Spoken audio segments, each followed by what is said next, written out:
그가 레아보다 라헬을 더 사랑하여 다시 7년 동안 라반을 섬겼더라. 아멘.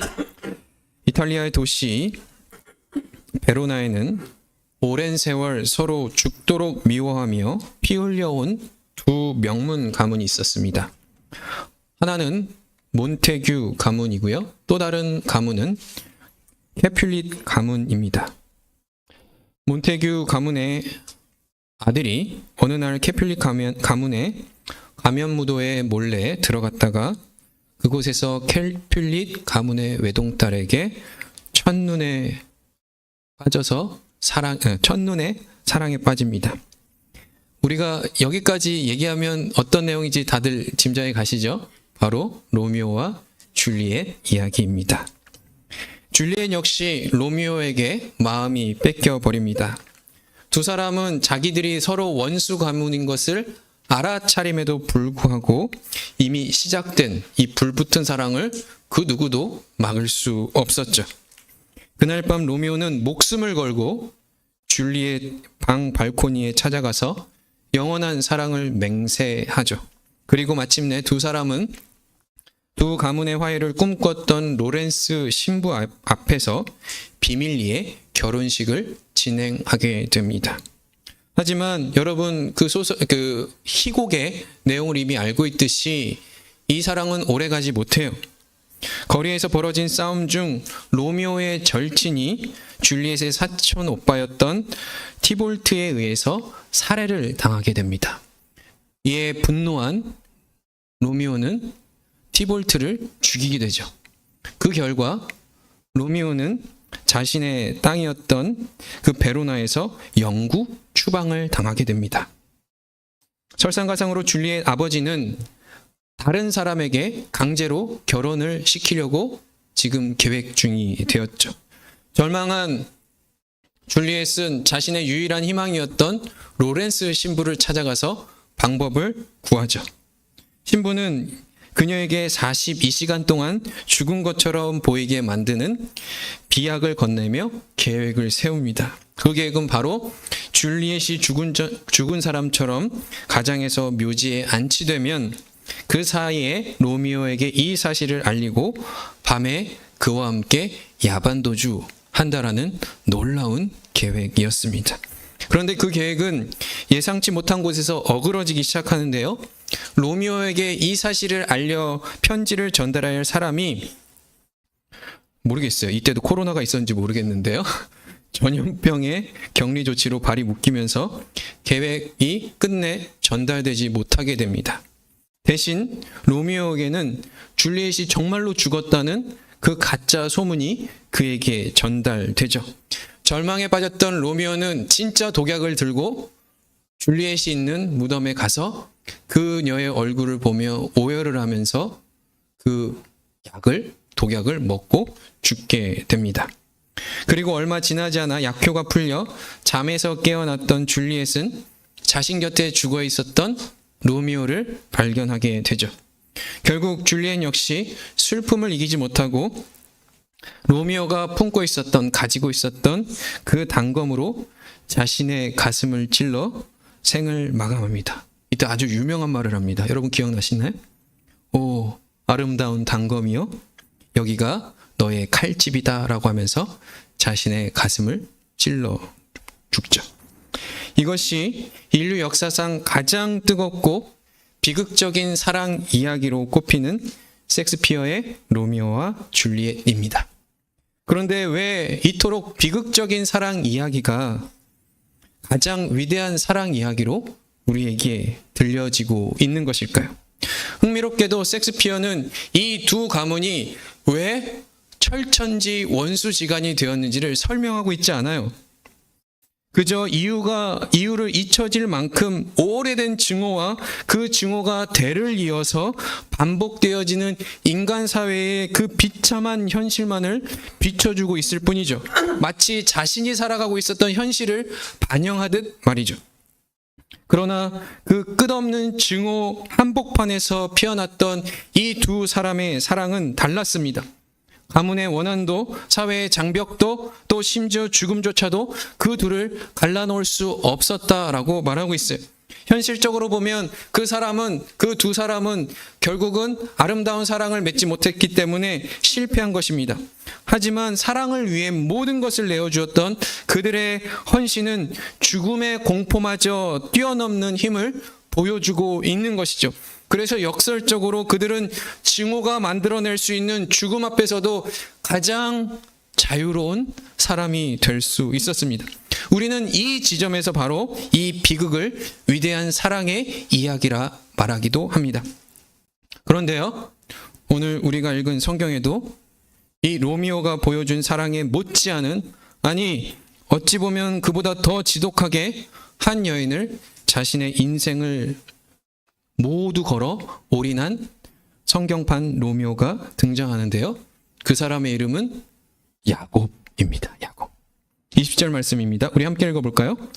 야곱이 라헬을 위하여 7년 동안 라반을 섬겼으나 그를 사랑하는 까닭에 7년을 며칠같이 여겼더라입니다. 여러분, 이 한 문장을 보아도 야곱이 얼마나 라헬을 사랑했는지를 숨김없이 드러내고 있습니다. 우리는 지난 시간까지 아버지와 형을 속여서 장자권을 가로챈 야곱이 형의 복수를 피해 삼촌이 있었던 그 하란으로 도망가는 이야기를 살펴보았습니다. 그는 살아남기 위해서 떠날 수밖에 없었던 처지였죠. 그러니 하란에 도착하기까지 그의 몸과 마음은 얼마나 지쳐있는지 모르겠습니다. 여러분, 그 야곱이 살았던 곳에서 하란까지의 거리는 여기 지금 우리가 살고 있는 사바나에서 플로리다의 키웨스트까지의 거리 정도로 생각하시면 됩니다. 물론 지금처럼 자동차도 없었고요, 내비게이션도 없었고 도로 표지판도 없었던 시대입니다. 홀로 길을 떠나는 그의 대단히 외롭고 힘겨운 여정은 불보듯 뻔하죠. 그렇기에 오늘 본문은 아니지만 11절에 보면 야곱이 우물 곁에서 처음 만났던 외사촌이었던 라헬을 보자마자 껴안고 엉엉 울었다는 그 사실만 보아도 오랜 도피 생활의 긴장과 두려움, 외로움이 한순간에 터져나온 것임을 우리는 잘 알고 있습니다. 그런데요, 사람의 마음이 참 간사한 건지 아니면 청춘의 열정을 막을 수 없는 건지 야곱이 라반의 집에서 어느 정도 심신의 안정을 찾아가기 시작하자 라헬에게 마음이 뺏기기 시작합니다. 실제로 성경은 야곱이 왜 라헬을 사랑하게 되었는지를 17절에서 이렇게 설명하고 있어요. 우리 함께 읽어볼까요? 라헬은 곱고 아리따우니 야곱이 라헬을 더 사랑함으로입니다. 본문에 따르면 라헬은 매우 아름다운 여인이라 합니다. 우리말 성경은 그렇지만 그 라헬이 얼마나 아름다운지를 정확히 묘사하고 있지 않아요. 근데 원문의 뉘앙스를 잘 살려서 제가 표현해 보면 이런 표현이에요. 라헬은 얼굴에 광채가 날 정도로 빼어난 미모를 가진 여인이었다라는 것입니다. 여러분, 사실 사람의 얼굴에서 어떻게 광채가 나겠습니까? 그렇죠? 근데 우리는 일상 속에서 이 말 하잖아요. 언제 이 말 하죠? 내가 누군가에게 홀딱 빠져가지고 눈이 앞에 안 보이는 그 상황이 막 펼쳐지면, 우리의 마음이 누군가에게 미쳐버리면 이런 표현을 합니다. 이처럼 야곱의 눈에는 라헬이 단순히 그저 이뻤던 여인이 아니라 그의 정신을 혼미하게 만들 정도로 세상 누구보다도 아름답고 특별한 존재였어요. 그러니 지금 보면 아무런 조건 없이 라헬을 위해서 외삼촌에게 내가 7년을 섬기겠다라고 말하고 있었던 거예요. 그리고 성경은 덧붙이죠. 그를 사랑한 까닭에 7년을 며칠같이 여겼다라고 말하고 있어요. 지금 라반이 7년을 계약을 걸어서 그렇지 심지어 100년을 걸었어도 야곱은 100년을 나는 그렇게 살 거라고 말했을 수도 있을 거라는 사실입니다. 어떻게 여러분, 그런데 얼마 전까지만 해도 장자권을 얻기 위해서 수단과 방법을 가리지 않았던 사람, 가족보다 자신의 성공을 더 소중하게 여겼던 사람이 이렇게 한 여인을 위해 자신의 인생을 다 내려놓을 수 있었을까요? 사실 야곱의 가문은 뼈대 있는 가문입니다. 이런 맹목적인 사랑은 상상도 할 수 없었던 선비 가문이었어요. 그의 할아버지 아브라함은 기근을 만나 목숨이 위태로워지자 아내 사레를 누이라고 속여 바로에게 버린 사람입니다. 부부관계를 놓고 본다면 지극히 현실적이고 계산적인 선택을 했던 사람이에요. 아버지 이삭은 또 어때요? 두려움이 엄습하자 할아버지를 닮아서 아내 리브가를 다른 사람에게 누이라고 속이며 팔아버립니다. 이 가문은 대대로 위기가 찾아오면 사랑보다 생존을, 관계보다 안위를 우선시했던 가문이에요. 물론 그렇다고 해서 아브라함과 이삭이 파렴치 이 정도 수준은 아니라고 생각합니다. 왜냐하면 여러분, 거친 광야에서 나그네로 살아간다는 것, 자기 친지도 없이 자기가 스스로의 힘으로 가문을 지키며 살아간다는 것은 상상 이상의 고통과 어려움이 따르는 것이죠. 그러면서 어쩌면 그들은 생존의 공포 앞에서 눈물을 머금고 아내를 다른 남자에게 줄 수밖에 없었던 상황에 놓였던 존재인지도 모르겠습니다. 그런데 그런 냉정하고 계산적인 가문에서 마치 오늘 돌연변이처럼 한 사람이 등장합니다. 바로 야곱이죠. 당장 내일의 생존조차 장담할 수 없었던 도망자 신세였던 야곱이 이제껏 보여줬던 생존의 그 본능을 내려놓고 오직 라헬이라는 한 여인을 위해서 자신의 모든 인생을 다 걸어버린다는 것, 우린 어떻게 이해할까요? 정말로 야곱은 사랑꾼이었을까요? 정말로 성경판 로미오라 불릴 정도로 순수하고 뜨거운 사랑 때문에 자신의 인생을 한 여인에게 다 걸어버리고 있는 것일까요? 성경의 답은 그렇지 않다입니다. 창세기는 지금 우리에게 아름다운 로맨스를 들려주고 있지 않아요. 야곱은 단순히 사랑에 빠진 것이 아니라 자기의 인생의 유일한 탈출구를 누구로 삼은 거예요? 라헬로 삼고 있다라고 말하고 있는 것입니다. 여러분 생각해 보십시오. 야곱은 지금 집도 잃었습니다. 가족을 잃었어요. 평안을 잃었습니다. 장자권을 얻었지만 그가 생각했던 인생의 그 굴곡이 그가 상상했던 그 삶을 살지 못하고 있어요. 축복을 받았지만 실상은 도망자가 되었습니다. 분명 처음 시작은 라헬의 아름다움을 붙잡고 그 여인을 사랑했다고 표현하지만 그것은 단순히 연민의 대상이 아니라 라헬을 가지고 자신의 인생의 벼랑 끝까지 몰려있던 그 야곱이 자신의 인생의 동아줄로 지금 삼고 있다라는 것입니다. 끝이 보이지 않는 광야 같은 현실에서 한 줄기 빛을 본 거예요. 외로움과 두려움이 가득 찬 도망자의 인생을 끝내고 새로운 삶을 시작할 수 있다는 것을 라헬을 통해서 그는 꿈꾸고 있었던 것이죠. 그래서 야곱은 라헬을 사랑한 것도 맞지만 동시에 라헬을 통해서 얻고 싶었던 자신의 행복과 미래를 사랑한 것이기도 합니다. 그러니 야곱은 이렇게 생각했을 거예요. 라헬만 있으면 외롭지 않을 것이다. 라헬만 있으면 이제 나는 고통에서 벗어나 행복해질 수 있을 것이다. 그래서 그는 7년을 며칠과 같이 버티고 있었다라는 것이죠. 그런 의미에서 지금 야곱은 할아버지 아브라함이나 이삭과 동일한 사람입니다. 아브라함과 이삭은 자신의 생명과 또 자신의 가문을 지키기 위해서 아내를 버린 자였다라면 반대로 야곱은 자신의 행복을 위해서 라헬을 붙잡고 있는 자예요. 모두가 다 하나님이 아닌 다른 무언가를 통해서 자신의 구원을 이루려 하는 사람이라는 것이죠. 그런데 바로 그 지점에서 하나님이 지금 개입하고 계십니다. 야곱은 라헬을 원했다라고 말씀드렸죠. 그러나 하나님은 그 원했던 라헬이 아니라 누구를 먼저 주시나요? 레아를 먼저 주십니다. 아니, 정확히 말하면 하나님은 이 상황을 허용하신 거예요. 22절 말씀과 23절 말씀을 보도록 하겠습니다. 우리 함께 읽어볼까요? 라반이 그곳 사람을 다 모아 잔치하고 저녁에 그의 딸 레아를 야곱에게로 데려가매 야곱이 그들에게로 들어가니라입니다. 여기서부터 야곱의 인생은 다시 한번 그가 예상치 못했던 방향으로 흘러가기 시작합니다. 그가 꿈꾸었던 미래와 전혀 다른 현실이 지금 펼쳐지고 있어요. 무엇보다도 야곱은 외삼촌 라반이 자기보다 한 수 위라는 것을 몰랐던 것 같아요. 아니면 라헬이라는 존재의 마음이 뺏겨서 이 상황을 객관적으로 못 보고 있었던 것일지도 모르겠습니다. 어찌되었건 결혼식 날 밤에 믿을 수 없는 일이 벌어진 거예요. 결혼식 당일에 그 당사자 내 눈앞에서 보였던 신부는 누구였어요? 라헬이에요. 근데 신방을 가고 잠을 깨고 나니 자기 눈앞에 있는 여인은 라헬이 아니라 레아였던 것이죠. 야곱은 자신이 꿈에도 상상하지 못했던 속임수에 넘어가서 지금 레아와 이미 부부의 연을 맺어버렸다라고 성경은 이야기하고 있는 거예요. 아침에 이 사실을 알았던 야곱은 격분하죠. 근데요, 라반은 더 기가 막힌 얘기를 들려줍니다. 26절 말씀입니다. 우리 함께 읽어볼까요? 언니보다 아우를 먼저 주는 것은 우리 지방에서 하지 아니하는 바이라.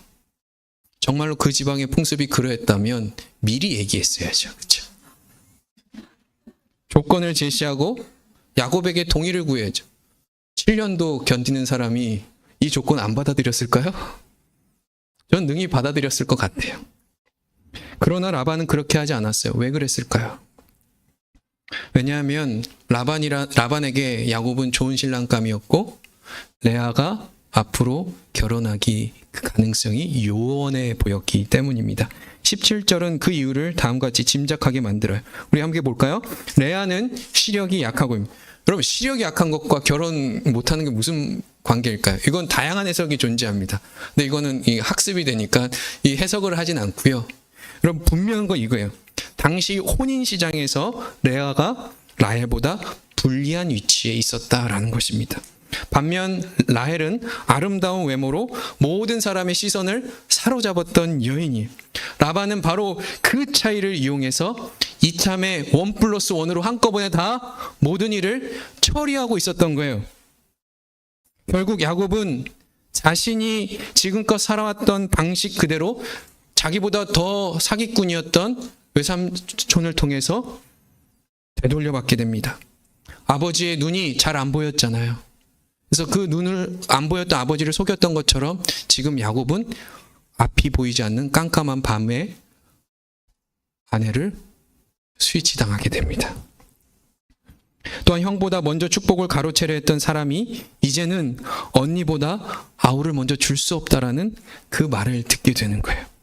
여태껏 남을 속여서 자신의 미래를 만들어가려 했던 사람이 이제 다른 사람의 속임수에서 자신의 미래가 뒤틀려 버리는 것을 자신은 철저하게 경험하게 됩니다. 그런데 성경은 이 사건을 단순히 인과응보로 표현하지 않아요. 거 봐라, 평생을 남을 속여 살더니 너도 그렇게 되잖아, 꼴 좋다 라고 성경은 이야기하고 있는 게 아니에요. 만약에 야곱의 이야기가 이렇게 끝났다면 이것은 도덕적 교훈에 불과할 뿐입니다. 오히려 하나님은 이 사건을 통해 야곱이 붙들고 있었던 그 깊은 문제를 지금 건들고 계십니다. 앞서 살펴보았듯이 야곱은 인생의 벼랑 끝에서 한 줄기 희망을 발견했다고 했죠. 그 희망이 뭐라고요? 라헬이라고요. 그는 생각했다고요. 라헬이 내게 행복을 가져다 줄 수 있을 것이라고, 라헬과 함께하면 잃어버린 삶의 의미를 되찾을 수 있을 것이라고, 라헬을 얻으면 자신의 상처와 외로움과 불안이 끝날 수 있을 것이라고 믿었다고요. 그런데 하나님은 그 선택에 지연을 주고 계십니다. 여러분, 지연이라는 의미를 잘 기억해 두시기 바랍니다. 우리는 보통 하나님께서 무엇인가 지연시키면 이렇게 생각해요. 아, 조금 더 기다려보라는 것이구나. 아직 때가 아닌 것이구나라고 우리는 생각한다. 우리가 하나님께 무엇을 주십시오 간구할 때마다 하나님께서 바로바로 척척 안 주시면 하나님 다른 뜻이 있겠지라고 생각한다고요. 하지만 오늘 본문은 조금 다른 이야기를 해요. 야곱은 라헬만 얻는다고 생각했다면, 라헬만 있으면 다시 웃을 수 있다고 생각했다면, 그런데 하나님께서 지금 그 라헬이 아니라 레아를 세워 놓으셨다는 그 말은 야곱이 찾았던 그 인생의 답 라헬이 정답이 아니라고 말씀하고 있다라는 말입니다. 야곱은 라헬만 있으면 행복할 수 있을 것이라고 생각했어요. 그러나 하나님은 야곱이 붙들고 있었던 그 인생의 답안지를 잠시 치워놓고 계시는 거예요. 왜냐하면 하나님께서 이루실 그 구원은 야곱이 적어놓은 그 정답지 위에 있었던 것이 아니라 하나님의 계획과 섭리 위에서 세워지시는 것을 분명히 알게 하기 위해서였다라는 것입니다. 그리고 그 사실이 35절에 잠시 비추듯이 드러납니다. 우리 함께 읽어볼까요? 그 레아가 또 임신하여 아들을 낳고 이제는 이르되 성하리로다 하고 이로 말미암아 그가 그의 이름을 유다라 하였고 그의 출산이 멈추었더라입니다. 여러분, 누가 뭐래도 이제는 법적으로 레아가 첫 번째 아내예요. 그러나 실제로 단 한 번도 레아는 남편의 온전한 사랑을 받아본 적이 없습니다. 동생 라헬에게 밀려서 단 한 번도 남편의 온전한 사랑을 받지 못한 채 아들을 낳아주는 마치 기계처럼 그 행위를 통해서 남편의 사랑을 평생도록 강구하는 비참한 여인의 모습으로 비춰지고 있습니다. 그런데 놀랍게도 하나님은 야곱이 그토록 사랑했던 라헬이 아니라 야곱이 원하지 않았던 레아를 통해서 일하기 시작합니다. 레아에게서 네 번째 아들이 태어나는데요. 그 이름은 바로 우리가 잘 알고 있었던 유다입니다. 우리는 이미 예수 그리스도의 시대를 지나온 사람입니다. 그 때문에 우리는 레아를 통해서 태어난 네 번째 아들 유다가 야곱의 인생을 넘어 온 이스라엘 전체 역사를 통해서 어떠한 진정한 의미를 가져다 주는지 우리는 알고 있어요. 여기에서 하나님의 지원과 도전이 담겨져 있는 것입니다. 여전히 야곱은 라헬을 바라보고 있지만 그러나 하나님은 그의 선택과 다르게 다른 일을 진행하고 계셨다라고요. 여전히 라헬을 바라보고 있지만 하나님은 유다를 준비하고 계셨다고요. 야곱은 자신의 행복을 붙잡고 있었지만 하나님은 그저 한 인생의 행복이 아니라 온 인류의 구원을 계획하고 계셨다라는 말입니다. 바로 여기에서 오늘 본문에 놀라움이 있는 거예요. 야곱은 자신이 원하는 것을 향해 달려가고 있지만 하나님은 이미 당신의 구원의 역사를 이루고 계셨습니다. 그것이 야곱이 주목하지 않았던 한 사람 레아를 통해서 지금 당신의 구원의 계획을 이루고 계십니다. 여러분, 생각해 보십시오. 레아를 누가 주목했겠습니까? 야곱도 레아를 별로 주목하지 않았어요.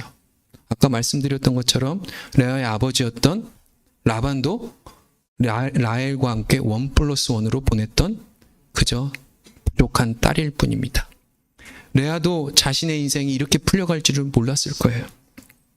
그런데 하나님은 그 레아를 통해서 유다를 주셨고 유다를 통해서 다윗을 주셨고 다윗을 통해서 예수 그리스도를 이 땅 가운데 보내주셨습니다.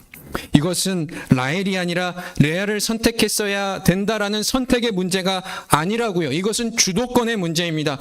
하나님은 당신의 구원 역사를 이루시는데 수동적이지 않아요. 야곱의 선택에 영향을 받지 않는다고요. 레아를 통해 메시아의 혈통을 주셨다는 말은 너 오답을 썼어 라고 말하고 있는 것이 아니라 나는 네가 어떤 선택을 할지라도 난 나의 길을 가겠다라고 말씀하고 있는 거예요. 여러분, 십자가도 마찬가지 아닙니까? 사람은 모두 힘이 있는 메시아를 원했어요. 로마를 무너뜨리고 세상을 뒤집을 왕을 원했죠. 제자들조차 그러한 구원을 기다렸어요. 그렇기 때문에 예수 그리스도의 길이 자신들이 원했던 기대에 부응하지 않자 제자 한 명은 예수 그리스도를 팔아버리고 나머지 제자들은 나 그 사람 몰라라고 부인하면서 다 도망쳤다고요. 그들이 꿈꿨던 구원은 예수 그리스도가 이루어지지 않자 십자가도 자기에겐 필요하지 않다라고 말했던 자들입니다. 그런데 하나님은 모두가 버렸던 그 십자가를 통해서, 모두가 실패라고 말했던 그 십자가를 통해서 당신의 구원을 완성하십니다. 그런데 여러분, 여전히 세상은 자기의 눈에 좋아 보이는 것을 선택합니다. 그러나 하나님은 사람들이 버린 것을 들어서 당신의 구원을 이루어 가시죠. 야곱은 라헬을 붙들었지만 하나님은 레아를 사용하십니다. 사람들은 왕관과 힘을 붙였지만 하나님은 십자가를 사용하셨습니다. 그리고 그 모든 일을 통해서 하나의 사실을 보여주시는데 구원의 주도권은 언제나 내게 있다라는 사실입니다. 여러분, 우리의 삶도 마찬가지죠. 우리는 끊임없이 우리 각자가 붙들고 있는 라헬을 붙잡고 살아갑니다. 이것만 이루어지면 행복할 텐데, 이것만 얻으면 안심할 수 있을 텐데, 이것만 해결되면 내 인생도 다시 시작할 텐데, 그때마다 하나님은 어떻게 하실까요? 여러분의 인생에 지연을 허락하십니다. 왜 그렇다고요? 우리를 괴롭히기 위해서도 아니고 더 좋은 것을 주시기 위해서도 아니라 우리가 붙들고 있는 것이 구원이 아니라는 사실을 알게 하려 하심이라는 사실입니다. 오늘도 우리는 우리의 라헬을 붙들고 있을지도 모르겠습니다. 여러분의 자녀가 될 수도 있어요. 여러분의 진로가 될 수도 있고 여러분의 미래가 될 수도 있을 것입니다. 하지만 하나님은 우리보다 훨씬 크고 선한 계획을 이루어 가십니다. 그러므로 성도의 진정한 평안은 라헬을 얻는 데 있지 않고요. 라헬이 지연되는 순간에도 하나님께서는 당신의 일을 성실히 이루어 가신다는 그 하나님의 주권 안에 있음을 여러분 기억하십시오. 그래서 여러분 기도가 다 안 이루어진다고 해서 낙심하지 마시기 바랍니다. 하나님은 하나님의 일을 하실 거예요. 하나님은 여러분의 삶을 통해 약속하셨던 그 구원의 약속을 반드시 성취하실 것을 믿고 그 하나님과 동행하는 복된 성도 여러분 되시기를 예수 그리스도의 이름으로 축원드립니다.